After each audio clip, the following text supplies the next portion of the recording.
right, hey guys, what's going on? My name's Chris Hawkes, and this is Your Best Life Defined.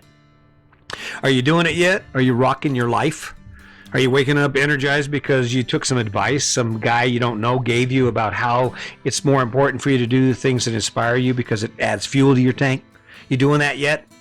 I hope so. I mean, there's probably a chance you're not, because this story you've been given, I mean, it's pretty ingrained. I mean, you've been watching your parents, your grandparents, everyone around you do it for so long. The chances of you thinking any other way, it's going to take some talking. It's going to take some talking, and I'm not trying to sell you anything. I'm just trying to point a few things out. So I hope you'll hang out with me. So here's a question for you. Have you ever rolled up on someone you haven't seen in a while? And you're like, hey, what's up? What's up? How you doing? Oh, I'm doing good. Oh, man, you look good. That's what you tell them. Oh, you look good. You're looking good. Yeah, getting older, but looking good. Yeah. But in your mind, what you're saying to yourself is, oh, my God, what happened? Man, look at him. What happened? And you go home and you tell your partner, whoever you're hanging with, you tell them, oh, man, I seen so-and-so. And oh, man, they went to crap. What? They're heavy now. They put on some weight and they're all old now. That's crazy, huh? You do realize that person that's seen you, that hadn't seen you in a long time, they're going home and they're telling that same story to their partner. They're like, oh, you should have seen dude. You should have seen Chris, man. Oh, he looks like shit. He didn't age well at all. He needs cocoa butter or something, right? What happened?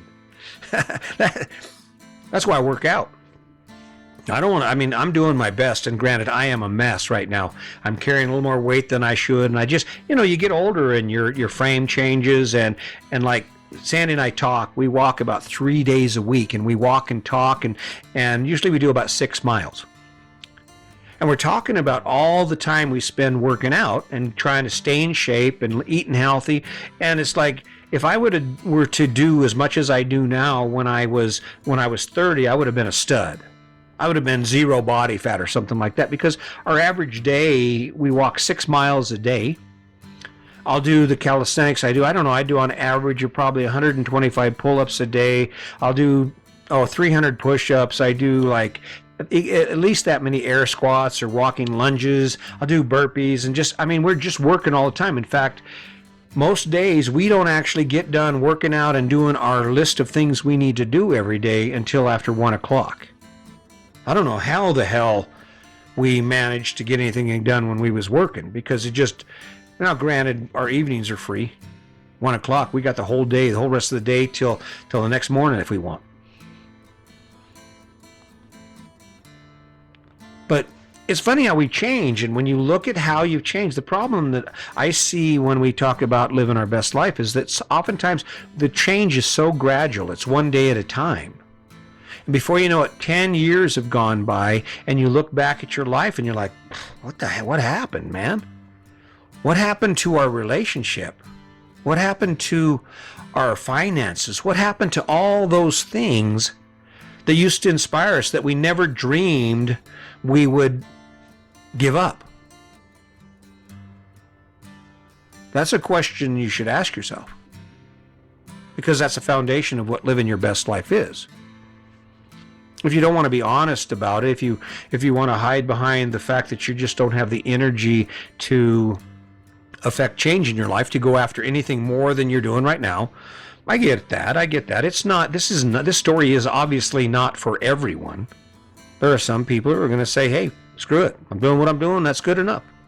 I drink the things I do. I'm comfortable working the job I work, even if it sucks, even if I will never get to see the United States, if I'll never get to take a Caribbean cruise, if I'll never be at a point in my life where I'm debt-free, I'm good with that.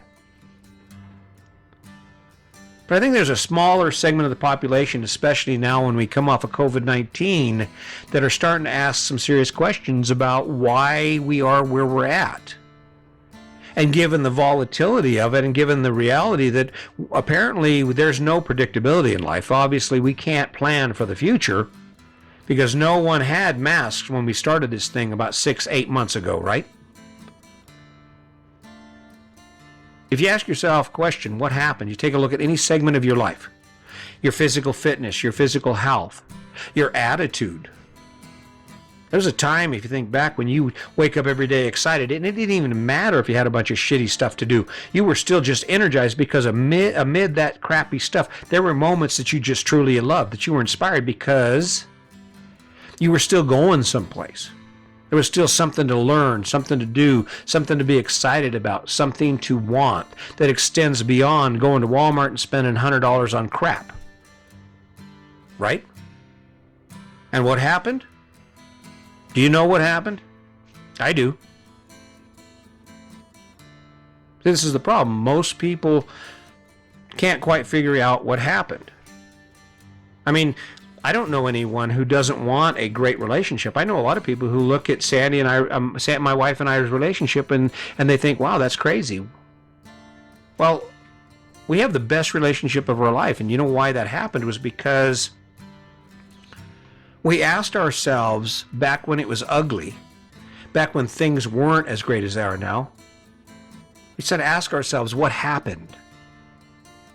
I remember telling her, I remember telling Sandy, I love you so much. And when I watch TV shows about people who are in love and the story is so perfect, it just breaks my heart because that's what I want for us. And I remember it used to be that way. That's the sad part. I remembered when it used to be that way, and I had to ask, what happened? And then she'd say something and cry a little, and then I'd say something and she'd get mad, and we talked about it. And all I kept asking myself is, how can I make this better? You were an athlete. Maybe you were an athlete. Maybe you're physically fit. Maybe you were driven. You woke up every day excited about your career and where you were going. And then something happened. Something changed, and all of a sudden you wake up every day and you're not enthused about your life. You're not enthused about your employment. You're barely skating by. And the only thing on your mind is, I hope nothing else goes wrong because I don't have the energy to deal with it. I mean, it's true for our country as a whole. I look at the anger. I close out most podcasts with a suggestion or a request that you operate from a platform of kindness, because kindness works. I know I am the biggest advocate of kindness and empathy that there is, because I worked the other side of that fence for a long time. I was Mr. Anger forever. In fact, I think I created anger, right? I was ingrained in me. And when I figured it out, and I'm sitting here looking at my life, and my dad had died, and all kinds of things had caused me to look inward to myself, I wasn't always angry. When I was a kid, I wasn't angry. But as I grew up, I became angry. I had to ask myself, what happened to me? What happened? And all that damage. I had excuses. I had all kinds of excuses for why I didn't want to be touched, why I didn't want people to get too close to me, and that anger was a tool. I couldn't trust anybody in my life. I use anger. I'll be angry, and that way, when my wife leaves me, I can be okay with it. I can be angry and be okay with it. I can survive it. And if you look at me now, you're thinking, well, what happened? This is a positive what happened. What happened for me was I woke up and I said, I can't do it anymore. It feels so much better to smile. It feels so much better to wake up, and even if it's only in my mind, if it's only in my heart, to wake up every day and say, you know what, I feel like I'm making a difference in the world somewhere. Someone is going to look at this message and this whole effort and say, you know what, he's got a point there. He's got a point there. Because my goal is to help you live your best life. And of course, my goal is to help me live my best life.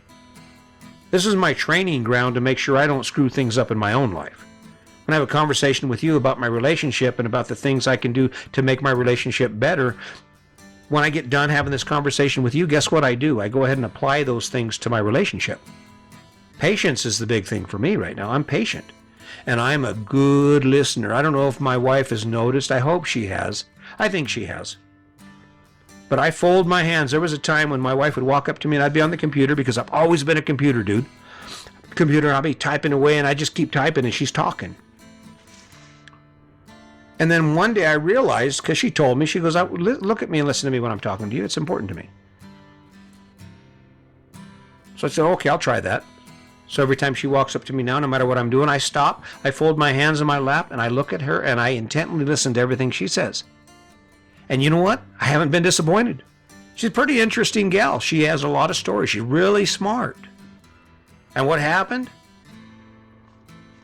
I changed something. What happened? It's an action thing. It's an action word. It's a question. When you look at all your dreams, how many active dreams do you have right now? That's an important question. How many dreams do you have rolling around in your head right now that you just can't get enough of? You spend all your time thinking about them. This American dream, for all the positives that people want to come at me with how great it is to live the American dream, I can tell you one thing, it's a dream killer. It's a dream killer, because once you go in debt for that $350,000 and then you add 2 cars at $40,000 a piece, and then all the bells and whistles, the furniture and the internet and the cell phones and all the crap, the lawnmowers and all the stuff you need to take care of that, all those things you needed, there ain't going to be shit left for you to have any fun with. I guarantee that. You know, argue with me, tell me, oh no, that's wrong. I can buy everything I want. I can swim in debt, and I still spend every weekend fishing. Man, you need to write a book. You need to do a podcast about that, because I haven't figured it out. People criticize Sandy and I. They say, well, you guys live in a trailer house. Yes, we do. Proud of it too. Live in a trailer house. Got a banjo. We can play dueling banjos or whatever, like Deliverance. Yeah, I live in a trailer house. You know why I live in a trailer house? Because a trailer house gives me access to the life I want to live without sleeping in someone else's skanky bed. You're going to see me pulling into some hotel, having to look under the sheets or check the rim of the mattress to see if I can find bed bugs before we set our stuff down. You ain't going to see me forking out $150 a night to walk into a hotel room that smells like orange glow. smell like a whole bushel of oranges got slaughtered in it. No way. I mean, if you're looking at my life, you can say, yeah, what happened, man? This guy's crazy. He's nuts. He lost his mind. Sold his house, moved into a fifth wheel, doing a podcast, working out every day, writing a book. What happened to him? Wow. Looks good for an old man. I acknowledge it. Look at my gray hair. I'm getting gray every day. I'm already somebody's grandpa. Can you imagine, just kind of off top? Can you imagine what my grandkids think of me, especially my older grandkids, when they think about what I do every day? Here I am, grandpa, and I'm showing up here trying to change the world. They're like, man, my grandpa's off. He does shit no grandpa does, right? Playing video games, playing Modern Warfare with my grandkids. What could you be? What could you be? What in your life could you change? Because it just kind of tabled off. It didn't get any better. Hasn't gotten any better for the past 5 years, for the past 3 years. What thing in your life can you do, could you grab a hold of right now and figure out a way to lift it back up? So that at least when you look at that, you don't have to say, damn, what happened, baby? What happened to our relationship? We used to love each other. What happened to our energy? We used to walk every day. What happened to us? We used to be in shape. We used to eat good. What happened to us? We used to put our phones away. We didn't even have phones. We'd sit at the dinner table and talk for an hour after we got finished eating dinner. What happened? That's kind of funny. I love it. Hey, guess what? You're going to show up someplace and you're going to see someone you haven't seen in a while.